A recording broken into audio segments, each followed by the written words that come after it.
Hey everyone, I'm Eboni K. Williams along with Eric Bolling and Kat Timpf. We are the Fox News specialists.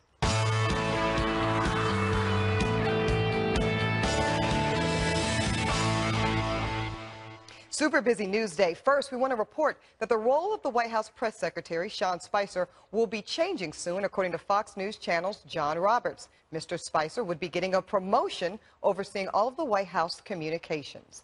Now, Eric, we had Governor Huckabee on our program just last week, and you must have a little foresight there about the likelihood of Sarah Huckabee. Well, the reason why I asked is because she's been doing a great job. They've moved Sean a little bit away from the day-to-day press conferences, moved Sarah Huckabee Sanders Yes. Huckabee into that seat. But the question is, it's such a hot seat. Is this something you want, Right. not only as a career move, but for your own daughter? Right. I was going to say, I would not want that job. That's a very, very hard job. And I'm not even just saying just because of President Trump, but the media. That's a very hostile relationship there. I'm not really jealous of whoever ends up with it. Certainly lots of changes there. But now on to global and very, very sad news. Fox News can report that Otto Warmbier, the United States student who was freed from North Korea, has died. The family issued a statement. Here's a portion. Quote, surrounded by his loving family, Otto died today at 2:20 p.m. It would be easy at a moment like this to focus on all that we lost. Future time that won't be spent with a warm, engaging, brilliant young man whose curiosity and enthusiasm for life knew no bounds. But we choose to focus on the time we were given to be with this remarkable person. That statement from his parents. You know, Eric, I just left my son. I spent Father's Day with my son. Left him this morning. This ticks me off. This bothers me so much you don't even understand. I would love to be talking about this for a full hour. I think this is something that we really, really need to dissect as we know more. So I hope there's no autopsy. I'm not sure if the family will go ahead and do that. But don't forget, the North Korean said he contracted a severe form of botulism while in custody. Yeah. These doctors in Cincinnati are the best of the best. They said there is absolutely no evidence of any botulism in Otto Warmbier's body. Also, he was sent back in this what they call unresponsive wakefulness, basically a brain-dead vegetative state. This is terrible. China needs to get on board, and we really need to fix this, because I think North Korea is going to be the world's global, not just the United States, our biggest problem. Yeah, Kat, I mean, we've been talking about North Korea almost daily on this program and throughout the network's coverage, but this hits home in a very personal way. This young man went to University of Virginia, so young, in the prime of his life, and his father, I think, puts it best, a pariah regime brutalizing his son. To Eric's point, when are we going to, as a world, as a global coalition, deal with North Korea? Right. It's absolutely sickening. And Eric, I completely agree with you that there should absolutely be an autopsy. Clearly, their story is not the real story. Absolutely not. And when you see that trial where he was crying, you see what ended up happening, it's so sad. And it brings home what's been going on over there for a while. We have to absolutely continue this discussion. But let's first meet today's specialist. He was once a disc jockey for bar mitzvahs and other special events, and he's even practiced a little bit of criminal law for the past 25 years, starting as a prosecutor in Miami and now as an adjunct law professor at the University of Miami School of Law. But he specializes, of course, in everything legal. Mark Eiglarsh is here. And she is the former dean at Iona College, a current professor in political science and international studies there. And she's also a pollster and specializes in everything politics. Dr. Jeanne Zaino is here. Thank you both for joining us. Obviously, a very heavy and very heartbreaking subject, to Eric's point, right after Father's Day. I can't imagine your father, your son coming home in basically a coma, a vegetative state, and then a week later. I was hearing what Eric was saying, and I was thinking about my kids, and essentially this is how I look at it. A man was given a death sentence for stealing a poster. That's it. They can say, well, he got sick. It's under your watch, folks. He got a death sentence. And the thing is, they gave him 15 years of hard labor for stealing a poster out of a hotel lobby. This is insane. So we hear this. We hear these human rights violations against his own people, Kim Jong-un. But then we hear about other people that they're holding in captivity. Again, honestly, it's time now. It's time that the Chinese have said that they're going to go ahead and jump on board and help us out in this. They even said they may even institute some sanctions on North Korea, but we got to hold them accountable to this now. We need to say, if you're not going to do it, we're going to do it with you, China. Yeah, they absolutely do. And we should give credit where credit is due, because the Trump administration worked doggedly to bring him home at least before he passed and his parents were able to see him. That did not happen under the Obama administration, and his father has raised that issue. So part of what we need to deal with is how we deal with these administrations and these corrupt governments who are holding our people, and how we get them home. And to your point, we absolutely do need to do something in terms of retaliation on this. And the question is what? And I think that's what we're going to wait and hear. Well, you know, I mean, if you, Kat, and we don't want to start any, you know, nuclear war. We know they have nuclear weapons, but we can certainly start with the leaning on China. In other words, making sure that China does, in fact, look, almost somewhere around 90% of the food that goes into North Korea comes from China. Right. Trade some of the 85% of the oil that or the energy that North Korea consumes comes from China. Absolutely. It's time to put a stop. And if they don't want to do it, put a stop to the banks that do business.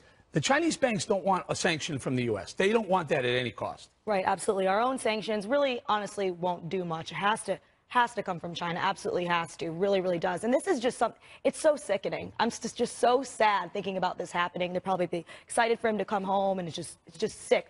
Sick. Can I say one thing? I don't hold my breath that they're going to change. I don't. No. We should work to make that happen. But right away, there's some kids maybe thinking about going over there. I don't know his backstory. I don't know why he was there, and I'm certainly not going to blame the victim. But anyone thinking of going over there for any reason, I think should think twice. I want to bring this point up. Eric, you know, you have been a champion around China, getting on board with this thing in a real way. And, you know, I kind of can speculate, well, why is there, what's the incentive going to be for China? I think now in the case of this young man losing his life for a poster, like, let us not forget what is happening here. We've got to, as a nation, make them get on board. Like, this is not another one of these scenarios where their financial interests can outweigh anything here. They have two. It's got to be so important. China has two.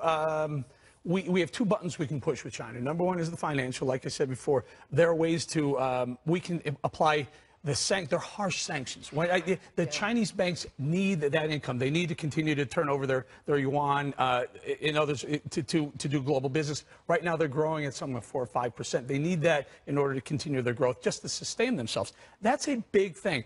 If they don't like that, there is the threat of, if there were any sort of military action on the Korean Peninsula, specifically in North Korea, do you know there would be literally 10 million refugees flooding directly into China?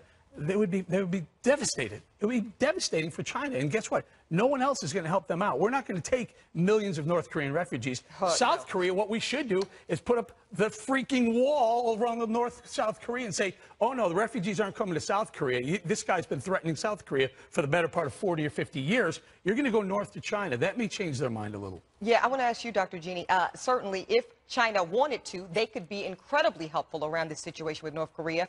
What is it going to take for them to want to, or at least be incentivized to? It's going to take pressure on the part of the administration, and that's what I think we're really looking for. And the question here is the death of this young man going to be enough for the U.S. government to push China? Because they certainly aren't going to step up to it on their own, and it's going to have to we're going to have to use some financial pressure, some economic pressure. I don't think we should use military pressure, but we are going to have to work with them to say enough is enough. You cannot have young people going over and dying for these reasons. And one other thing, somebody needs to look at the tour group that let this young man and this group into North Korea. Because to your point, you really can't go where the State Department tells you not to go. And that's what happened in this case. There were warnings all over the place not to go. Yeah, and we saw Dennis Rodman going to North Korea last week as well, and many of us scratching our heads like, why in the world, you know, are you going over here when we know what the situation is? This is a man who is starving his own people. He's absolutely deranged and crazed.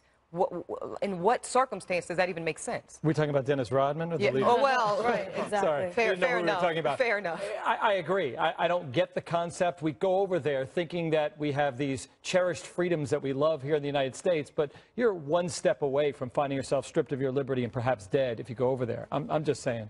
Think about this for 1 second. Right now, the North Koreans keep testing these intercontinental ballistic missiles. If they do go ahead and figure out a way to put a warhead on top of one of their longest range missile, 30 minutes is the lead time between firing that missile in North Korea and Los Angeles. Now, are you willing to risk Los Angeles? Or do you, I don't know, Kat, look, you and I are on the same page on a lot of these things when when the U.S. isn't directly affected, but now U.S. is being directly affected by this North Korean crazy dictator. It may be time for a preemptive strike. I don't think so. I think that military action should be avoided at all costs. I think we should at least, before we do that, try to put pressure on China, try to handle it absolutely every single other way, because then that's just a guaranteed disaster if we do that. I mean, we could do that, we could get them, but it's not like that they wouldn't come back. The Israelis took out the Iranian nuclear setup in the 80s. They said, this is getting very dangerous for the Middle East, certainly the Iranians, and they preemptively went to a preemptive strike on the Iranians and wiped out their nuclear program, at least set them back 20 or 30 years.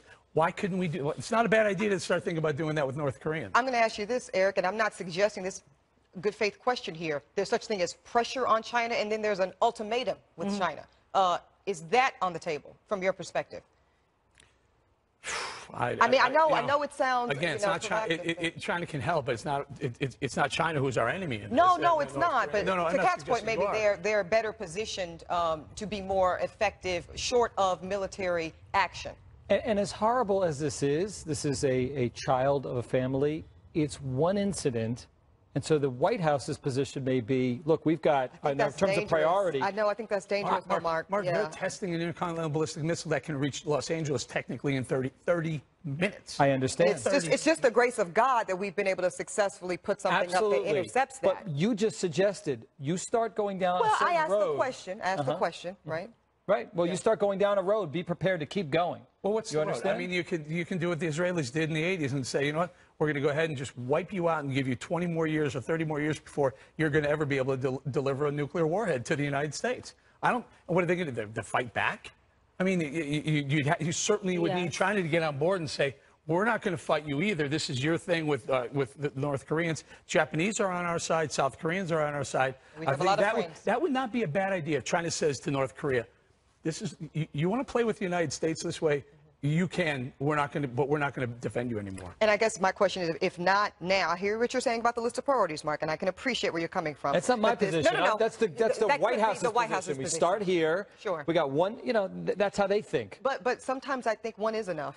Honestly, frankly, and for me, if this kind of instance under these circumstances isn't enough to call to action a completely unanimous response on this, I don't know what it would take. Well, the ballistic missile issue is a reason to consider it. I don't support it. I happen to agree with Kat on that one. I do not support that, and I can imagine the president would, given all that he said in terms of isolationism during the campaign. I do not think the loss, the really unfortunate loss of this child is enough to start that kind of military effort. So anyway, Jeannie, what do? You wait till a missile's on its way to Los Angeles and hope, as Eboni points out, that missile interceptor works, and if it doesn't, you sacrifice Los Angeles to say, you know what, we waited, we shouldn't have waited. Or do you go ahead and say, there is going to be, and by the way, if you do this with what I just suggested, if you do a preemptive strike to wipe out their missile, or their nuclear program, or at least put it back several decades, you will have a lot of innocent people who will die. The casualties of war will be massive. Thousands, tens of thousands will die. You're not talking in the abstract. Problem. Eric, are you advocating right now, if you were in charge, you'd say, let's go, let's wipe them out,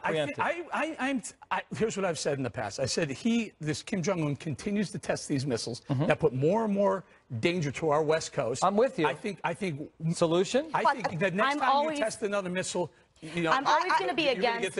I'm always going to be very wary of killing innocent civilians, large numbers of innocent civilians. I really certainly am. Our citizens, they will be victims as well. 100%, but there's nothing in the Constitution that allows for preemptive war. And there are things between going to war and we could negotiate, we could pressure, we can try to defend ourselves. We've had 5 presidents try and fix the North Korean. It's a huge problem, I grant you. We do have to go, and certainly we could be here all day, but I want to say the question is, what are we waiting for, from my perspective? More on this when we get back. Mike Tobin will join us, and we'll talk about it. A dangerous turn over Syria. Russia warning it will treat U.S. fighter jets as, quote, military targets after the U.S. downs a Syrian government warplane over the weekend. Please stay with us.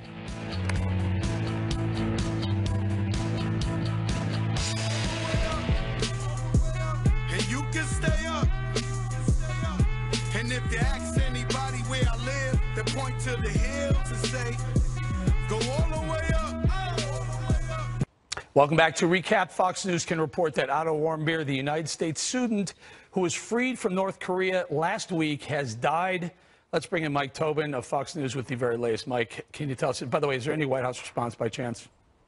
We don't have any White House response yet, but what we had is a situation that was never very hopeful, certainly not since June 13th, when Otto Warmbier returned to the United States and returned to his hometown of Cincinnati, or returned to his home state of Ohio, I should say. But all hope is lost now. The family says at 2:20 p.m. he passed away. The result of, I guess, for lack of a better term, injuries he received. What the doctors determined is that he had significant loss of brain tissue, and that was a result somehow of oxygen deprivation. They're not exactly certain what happened, but whatever happened was not consistent with the story that came out of North Korea, that it was somehow following a case of botulism. They said there wasn't. The doctors at the University of Cincinnati Medical Center said the injuries were not consistent, or they didn't see evidence that was consistent with a case of botulism. What they saw is a significant loss of brain tissue that was more consistent with oxygen deprivation. And this heartbreaking statement that came out of the family reads, "Unfortunately, the awful, torturous mistreatment our son received at the hands of the North Koreans ensured that no other outcome was possible beyond the sad one we experienced today."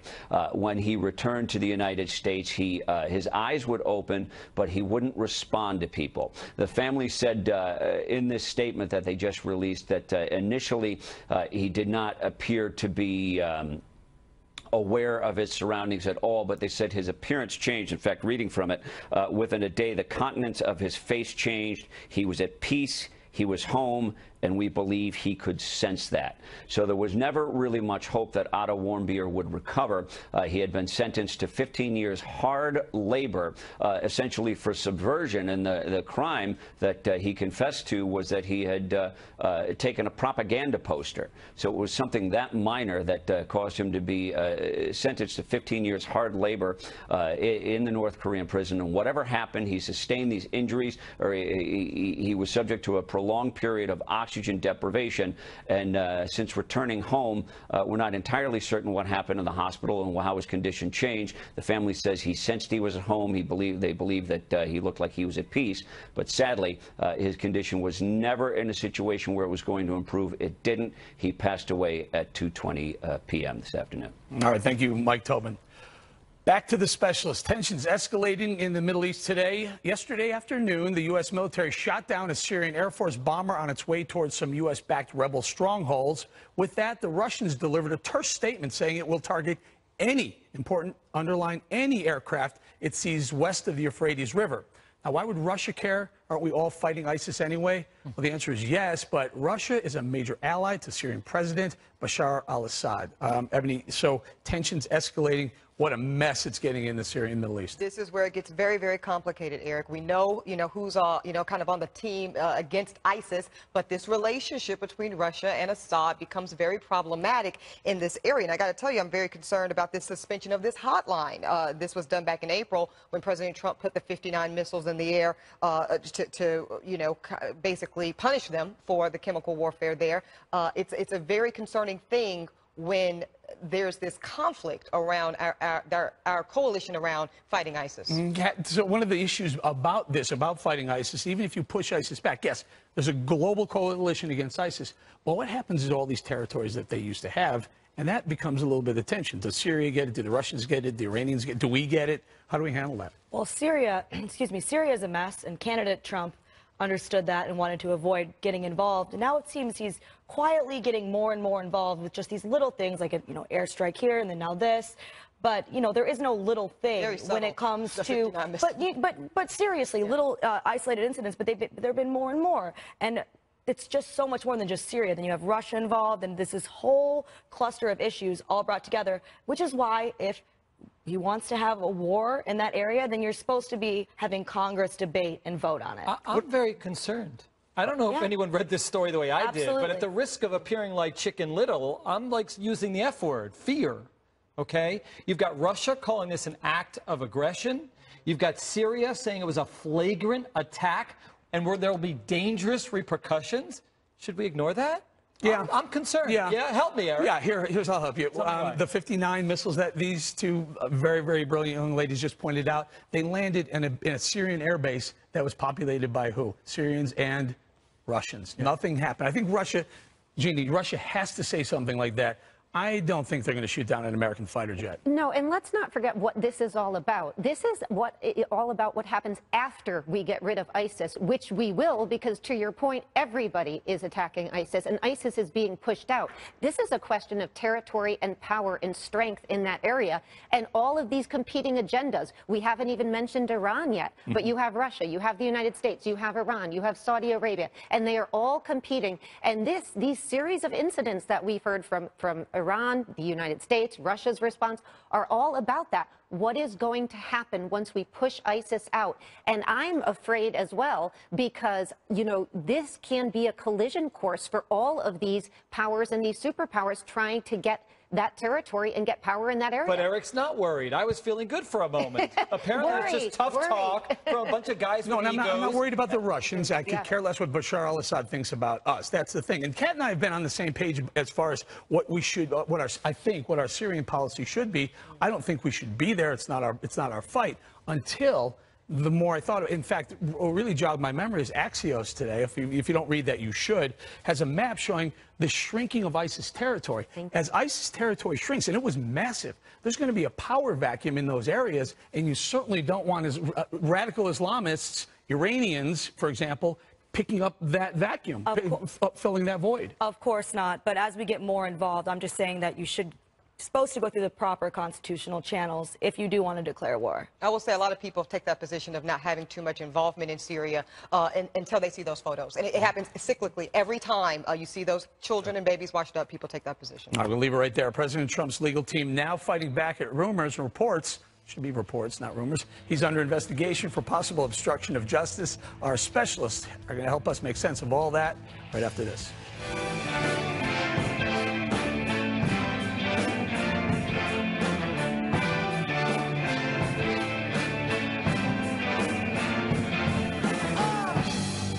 A top member of President Trump's legal team, Jay Sekulow, making the TV rounds over the last 2 days, denying that special counsel Robert Mueller has opened an investigation into possible obstruction of justice by President Trump.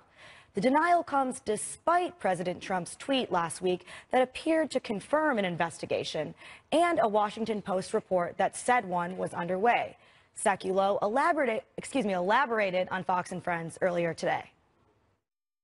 ABC News reported yesterday that, in fact, their source, everybody's got these sources, not supposed to be talking about anything, but everybody's, sourcing and leaking. Their source said that, in fact, a determination had not been made to investigate the president. So, again, you've got Washington Post as their source, ABC News is having their source. Meanwhile, none of us have been notified of an investigation. Thankfully, we have two attorneys on set with us to help make sense of all of this. Although I don't even know if this is a legal issue so much as a what's happening issue. Well, listen, I don't know whether he's under investigation or not, but I've been defending folks for 25 years. They don't send us a notice when they're under investigation. So the fact that he wasn't noticed, imagine they're in the back room thinking, this thing about Trump, could be criminal. Hold on, let's stop talking. We've got to go give a notice to his lawyer. But James Comey said, in fact, no, he was not under investigation. So that's different than not saying anything, correct? I would agree. When you're hearing it from the government, the investigators, that has a little bit more truth than his lawyer. Notice, by the way, Eric, he said a little bit more truth. Because I will tell you, I have called the federal government. Now, granted, my client wasn't Donald Trump, but I've called, hey, you looking at my guy? Oh, no, Miss Williams. And then 5 months later, indictment comes down. It happened last week to me. No, he's not a target. But are you going to arrest him? Well, we are eventually. That's like calling him, we don't want to call him a beggar. We'll call him a roadside entrepreneur. Okay, but then if there isn't one of these, does the Washington Post have the right to go ahead and say Donald Trump's under investigation? Look, you can't completely blame the media here because Trump also said I'm under investigation. So he's a little bit to do with it, kind of a little. And he is always under investigation. Everyone's always investigating him. Well, I will say here, and I don't mean this flippant, punctuation would have saved the president here. No, seriously, if you want to put it in quotes, then There you we go. wouldn't even be talking about it. Wiretaps. Wiretaps, you know, But you know, just a couple quotes the every bigger now and then. point here is that most people in the United States and across the world don't care that much about whether he's under investigation. We have had now 72 hours of people saying, is he or isn't he? When there are so many other things going on. And to your point, if he's under investigation, we'll hear about it eventually. And this kind of is he not? Yes, he did say that in his tweet. So he brought this on himself. By the way, if Mueller's hired 13 new lawyers on Thursday or Friday of last week, they better be investigating, otherwise they're going to be wasting a whole heck of a lot of money. Absolutely. I mean, we suspect that they're going to look at everything, right? I mean, that's not a big issue. And so to have this guy go out there and say, you know, he's not. And by the way, Donald Trump says there's a witch hunt. Well, if there's no investigation, there can't be a witch hunt. I mean, so you have to have both of those things go together. All right, well, some of the investigators hired by Special Counsel Mueller are coming under scrutiny for potential political conflicts of interest. Kellyanne Conway highlighted the issue earlier today. I think it's relevant that people know that Mr. Mueller's team includes folks who gave significant amounts of money. One person I read gave more money than a single mom makes in over a year just to Hillary Clinton. Speaker Gingrich says that one of them was actually opposing the FOIA request for the Clinton Foundation. So that's relevant information for people to have. I wouldn't deny that a lot of this is political. I think it's pretty clear that a lot of people have political reasons for wanting him out. So a lot of the lawyers, we talked about this on Friday, a lot of the lawyers that Mueller hired, Mark, are big donors, Clinton donors. Some of them maxed out to Hillary Clinton time and time again. Not only that, they're going to spend hundreds of millions of taxpayer dollars on these investigations. Right. And I actually find myself agreeing with Kellyanne Conway for the first time. I don't mind people knowing. But what they must have is a fair investigation, okay? I mean, everybody who investigates someone has some political... Well, let me ask you this, Mark, because, again, 25 years in the game as an attorney. Do you do the political contributions? I'm just curious.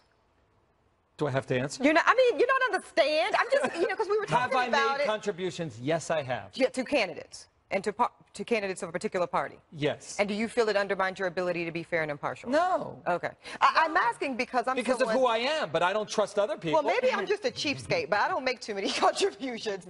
So that's something that I feel like lawyers are going to be scrutinized under moving forward, for sure. But so they've given money? How is it any different than someone else saying, you know, I supported them somehow? It's, again, everybody's got political leanings. We just want people to be fair. What do you think? There should be transparency in terms of what they gave and who gave. And you know what? These lawyers have to be very careful because even the appearance of impropriety makes people think that this is a political witch hunt to the president's point. I am not a fan of government attorneys doing that. They're supposed to be fair and impartial. They should be that way. Clearly, when you max out a donation to a candidate, Hillary Clinton, you favor what she's all about and you dislike what the other candidate, Donald Trump, is all about. And that's the problem, though, Those Mark, are the people I would like eliminated from the council.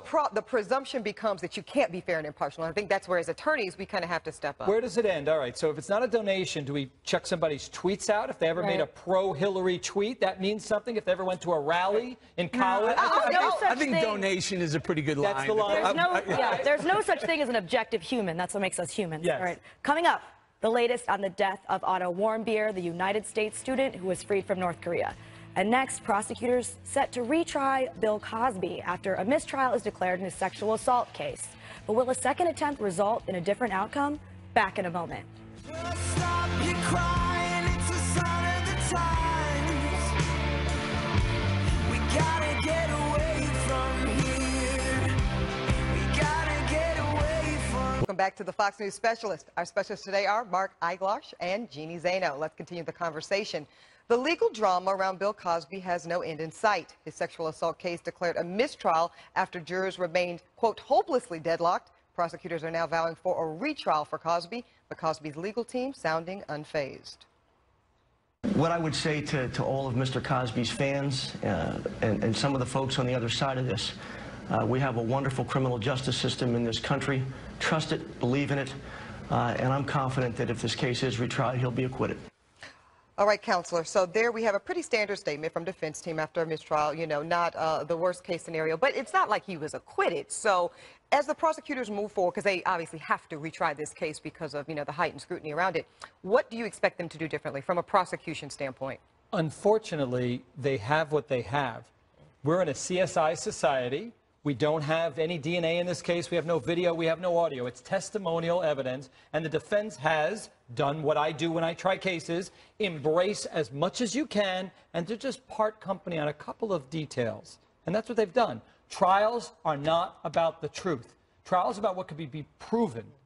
That's very different. Can I ask both of you guys something? But the judge only allowed the testimony from 3 of the accusers. There were some 60 accusers. Really, only one in Counsel. Okay, herself. right, in Counsel. So why wouldn't will there be another judge? Will a different judge see the next trial? That's my question, Eric. I think that possibly there will be another judge, and if that new judge allows more of that testimony around acts, prior bad acts and proving pattern, maybe that will be the only hope I think the prosecutors have of a different outcome. Maybe, but what you've got 12 different jurors coming in, and every juror decides a case based upon their life experience and the lens through which they look at a case. We don't know if it was one lone holdout. Was it half? We don't know. Dr. Jeanne, let me ask you this. If you're on this this jury, this new jury, how in the world are you able to be, we're speaking hypothetically, of course, objective and fair when the entire world now is being subject to what this looks like? I think it's very difficult for these jurors, and I give them a lot of credit. They went, I mean, they were, what, 5 days out, 6 days out, and they were hopelessly deadlocked. Very tough, because we've all heard the reports. We've all heard what he's accused of having done, and yet you have to judge it on the evidence that's presented. And unfortunately, there's not a lot of evidence to put down there, right? I mean, this thing happened a long, long time ago. You have the testimony of Bill Cosby himself. You have the testimony of the victim or the supposed victim. And this other one woman, the 59 other women didn't take the stand. And you have the mother. And so, you know, it's a lot of he said, she said. Right. And the reason I want people to look at this and think about why people don't report sexual assault. This is exactly why they don't report it. When you say, oh, if you were raped, if you were assaulted, why don't you tell somebody? This is exactly why. Because it is he said, she said. And when you are a young person starting out and the other person is Bill Cosby, you're going to worry that they're going to believe Bill Cosby. And how would you know that that might be the case? Maybe because almost 60 women have still come out, and there are people out there who still don't think he did anything. It's disgusting. It's sad. It makes me sick. And I'm not even talking from a legal perspective. I'm talking about culturally. I know I'm going to say on Twitter, yeah, well, people false accuse. You know what? There's a lot of women out there who are struggling silently with abuse from powerful men, and they don't want to say anything because people refuse to think about how difficult it is for anyone to believe them. We have I think that's very true. I think that we have to give a lot of credence to that, because Mark's right. There's not about what happened or what didn't happen. It's about what you can prove, which is a different standard legally. Yes. But certainly, you're right, Kat. There are women that know that the facts are kind of stacked against them in terms of the believability component. Because jurors can say, we are 100% sure that he probably did it. That's not enough. In the Casey Anthony case, jurors were literally crying when they left that jury room. They were physically nauseous, holding back tears, some of them, because they knew that she was guilty, but the proof wasn't there. That's the best system we've got. So they should keep. Then they should keep trying. They should keep bring them to trial. If it's a hung jury again, do it again, do it again, do it again. And I expect, Eric, they will have to do that, because the prosecution here, first of all, politically ran on this in his campaign. And I said that on the docket last week. There will be no closure if we walk away with a mistrial here. And that's very important for the alleged victim in this case, and even for the Cosby family. And really, I think at this point, this has become such a polarizing case, Kat, for America on this issue. So straight ahead, protesters storming the stage twice of the Julius Caesar production, depicting the assassination of a Trump lookalike, do not go away.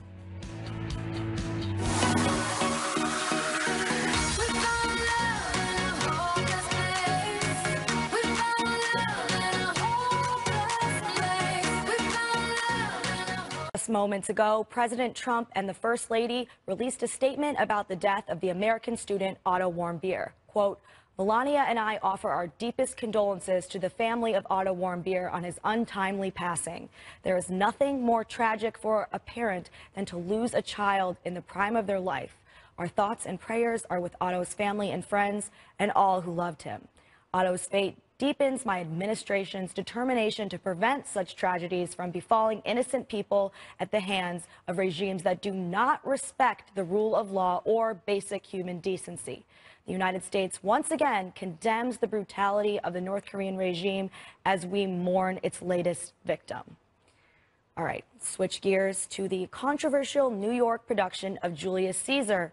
depicting a Trump lookalike being assassinated, getting crashed by protesters twice over the weekend. Stop the normalization of political violence against the right. This is unacceptable. You cannot Get off the stage. All right, ladies and gentlemen, we're going to pause. This is Goebbels. You are all Goebbels. You are inciting terrorists.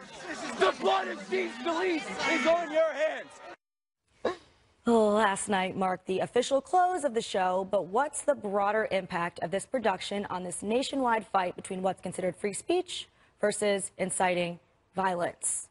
All right, well, you know my opinion. This is free speech. You don't have to like it, but that's not really how you make the decision about what is and is not allowed. So the difference here, and I agree with you on the free speech argument, is that, hate speech is protected speech as well, but when it becomes dangerous. And, unfortunately for the Julius Caesar Shakespeare in the Park production, that was going around that bookend the shooting of the Republicans on the baseball field in D.C. on Wednesday of last week. And the reason why I point that out is because, look, I understand that Julius Caesar was a figure in a Shakespearean play, and he was supposed to be the fascist that was supposed to be taken down. Even President Obama was that fascist that was taken down during his years, so they decided to use Trump. It was the method that they used to kill this President Trump figure. They destroyed him. They bludgeoned him.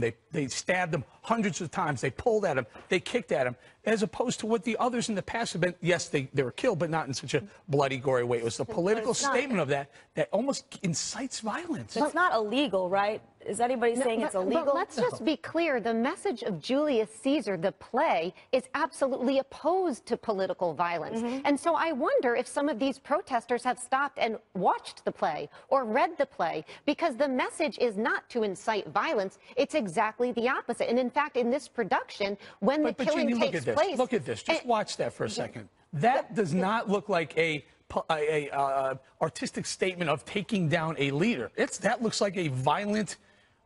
murderous bloodbath. And so, Eric, it angers you. It frustrates you. Yep. It's horrible. It's abhorrent. That's what free speech is about. That's what's wonderful. We don't need the First Amendment for speech that we like. But as you know, and we'll use the example that everyone uses, you can't say bomb on a plane, you can't say fire in a movie theater, not because of those words, but because of what makes people do. Let's be more specific. In this instance, it's different to show something that causes people to be angry and then they may go and doing something violent versus yelling and encouraging them to do violence. That's not protected. But something that demonstrates anger, frustration, and then someone happens to do something, that's protected. Then why isn't bomb on a plane protected? Because you're not doing anything. You're not lighting a bomb on an airplane. You're just saying. This is a fictional play that depicts it. Because it causes an immediate breach of the peace that could endanger lives. And you don't think something like this does? You don't think this puts ideas in crazy people's minds that say, you know what, I'm mad, and I'm going to act out on this. Look at these heroes of mine, celebrities, Eric, actors are doing the same thing. I believe it does, and I believe some of the words that has flown from your lips in the last hour could do the same thing. And so that you can continue to flow those words through your lips, we defend actions like this. I know, but I do see where you're coming from, though, Eric. If the test is reaction, what is the anticipated reaction from someone's words or their artistic expression? It is something to at least consider. Ultimately, I think it's protected, but I do think we all need to kind of be a little bit more No court does that. No court considers, okay, well, is it free or not? Let's see how good it was or what good it's going to do. That's not the standard in the court for free or not. This is free speech, plain and simple. And this is protected speech. There's no question. But there's also, to Eric's point, a way to combat something that you find violent and disagreeable, and that's through your own speech, not through shutting down somebody else's speech, but pointing out that this is objectionable. Let me ask you this, Kat. So Madonna's saying, yeah, I thought I'd like to blow up the White House on a stage in front of tens of thousands of women.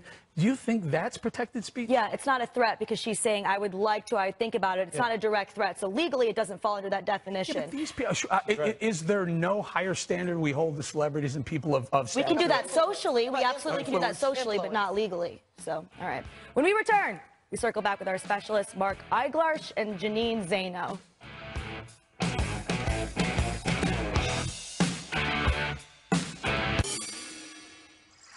All right, let's circle back with our specialists, Mark Eiglarsh and Jeanne Zaino. Listen, I just want to take a couple of seconds and say our thoughts and prayers go out to the Warmbier family. I mean, I'm just blown away about that, losing that young man.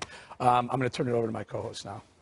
Yeah, I would echo that. I mean, Kat and I were in the green room when it came across our phones, and it's just one of those things where, you know, like our reporter was saying, you knew this was probably the outcome, but when you see the words, it just breaks your heart. Yeah, I can't. My biggest nightmare as I grow closer to my children is one day there might be a tragedy, and this family's dealing with it.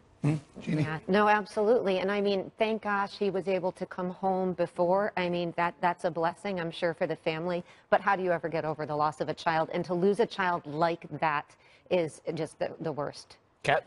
Yeah, it's absolutely true. And again, President Trump's statement, great statement. We don't know what's going to happen from here. I'm hoping they look in closer into what exactly happened. We all know it wasn't botulism, but to look into it a little bit closer, like you said, Eric, completely. Mark, we only have a few seconds left. Any legal things we can do? Any sort of sanctions against people doing business with North Korea? I don't know.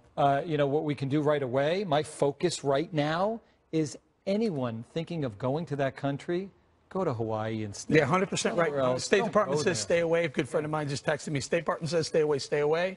Quick thought? I'm not going. Yeah, don't go. I have a college-age son, and, you know, you have to be very careful. I could see my kid taking a poster, you know? I'm sorry to say that. He'll probably kill me now. We're good? We're good good. to go? Yeah. All right, this is our, sixth week now? Yeah. Six weeks, just starting our 6th week. We're going to say thank you to our Fox News specialists today, Mark Eiglarsh and Jeanne Zaino, and we thank all of you for watching. Make sure to follow us on social media, Specialist FNC, at Specialist FNC on both Twitter and Facebook. Remember, 5 o'clock will never be the same. We'll blow that 5 o'clock up right there. Special report coming up at you right now. 5, 4, 3, 2, 1, 1.